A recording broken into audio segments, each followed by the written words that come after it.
Hey guys, welcome back. These aren't just perfumes to me. Each of these fragrances are tied to moments in my life where I had to choose beauty over fear. And today, I want to share those with you. The first fragrance is Amouage Guidance 46. If you've never smelled this one, it's warm, it's rich, and it wraps around you like a blanket. I need to tell you where I was the first time I wore this one. I was in a hospital bed. I had just had a craniotomy to remove a tumor.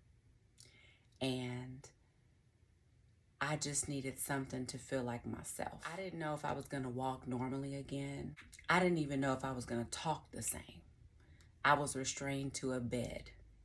And the nurses didn't want me to go to the restroom. They didn't want me to bathe myself, even though I could do all of these things by myself.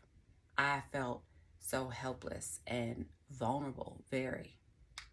In the middle of all that, I sprayed this fragrance after I had used those wipes that they gave me to wipe my body, because I decided that even though I was in a hospital bed, I was not gonna smell sick. Every nurse that walked into that room commented on how good I smelled.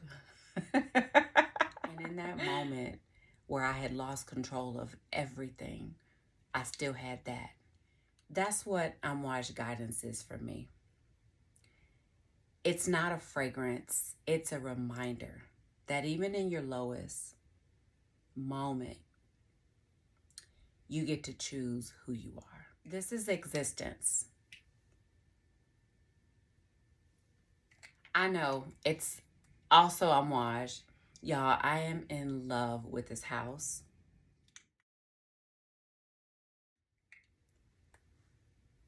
It's clean, out of Hiddick, almost soapy in the most elegant way.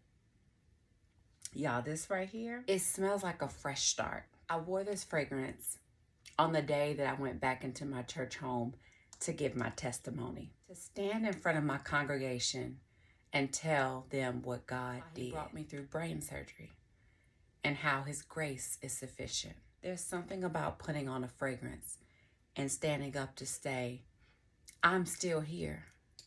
Existence. The name says it all. I'm still here. I'm still standing. And God's grace is the reason why. Fragrance number 3 is Louis Vuitton Les Sables Roses. This one,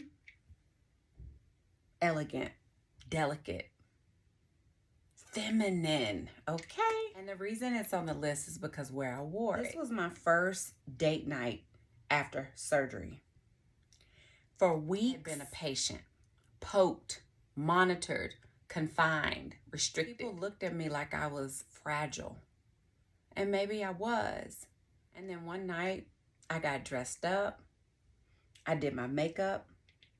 And for the first time in a long time, I didn't feel like a patient. I felt like a woman. I felt beautiful. I felt sophisticated. I felt delicate, not fragile. There's a difference. Sables Roses is a fragrance that reminds me that I'm not defined by what I've been through. I'm still her. And this last one is probably a fragrance you haven't heard of. Golden Lilium by Layali, Istanbul. Oh, there's a spider. By Layali, Istanbul. I bought this fragrance in Turkey. A month before this trip, I had brain surgery. I didn't know if I was going to be able to go. I didn't know if financially it was going to work out. Everything in front of me said, this trip is not happening. God made a way. He made a way for me to be able to stand in one of the most beautiful places of the world, just weeks after one of the hardest seasons in my life. And when I bought this fragrance, it became more than just a souvenir. It became proof that when you truly surrender all to Him, He will show up mightily, not in a small way, mightily. Every time I spray Golden Lilium, I'm reminded that His hand is still on my life. That beauty doesn't wait for the storm to pass. These fragrances just aren't in my collection. They're a part of my story. The things we put on our body, the creams, the scents we choose, can carry so much more than just a smell. They carry memories. They carry moments. They carry who we were becoming. That's what Beauty for Ashes is about. Finding beauty in the middle of a mess. Choosing to show up even when life tries to take you out. If that resonated with you, do subscribe, because this is what we talk about here. And I'll see you next Monday.